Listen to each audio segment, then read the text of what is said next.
Okay, so here's why your mountains aren't moving. Are you ready for this? The reason why your mountains aren't moving is because your mountains hear a lot of things. Because you say a lot of things.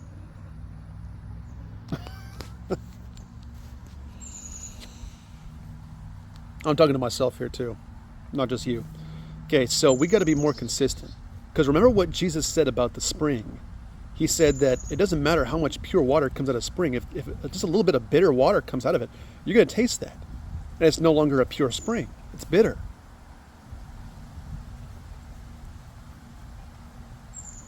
Okay, so if we could talk to our mountains and ask them a question and say, hey, why aren't you moving? I spoke to you. I used the name of Jesus, everything. Why aren't you getting out of my way? Well, your mountains, if they could talk, they would talk back to you. And they said, well, we hear a lot of things from you.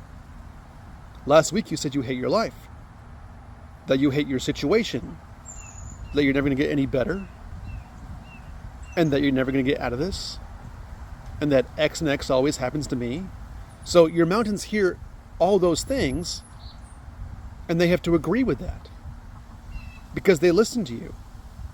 They're ready to listen to you. That's the thing that you need to understand about mountains, is that they're not demons. They're not principalities. Mountains are inanimate objects that have absolutely no emotional stake or malcontent or agenda. They're just there. Okay, they're situations, they're environments. They're obstacles sometimes. But that's not personal against you.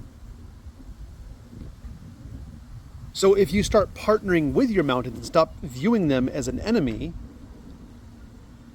then you can move on.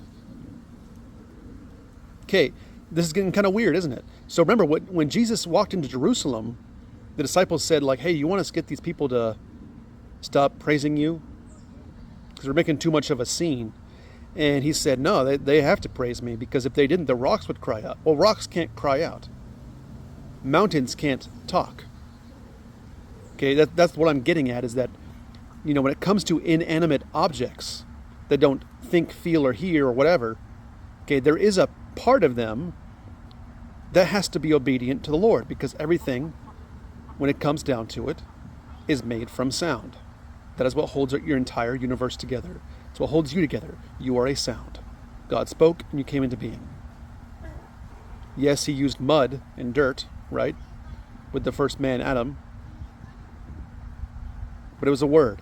Okay, so everything comes down to a word. So rocks are being held together by a word that he spoke from the beginning of time. Okay? So your mountains are obviously not real rocks. Unless you're a rock climber or a mountain climber, then it's an actual mountain.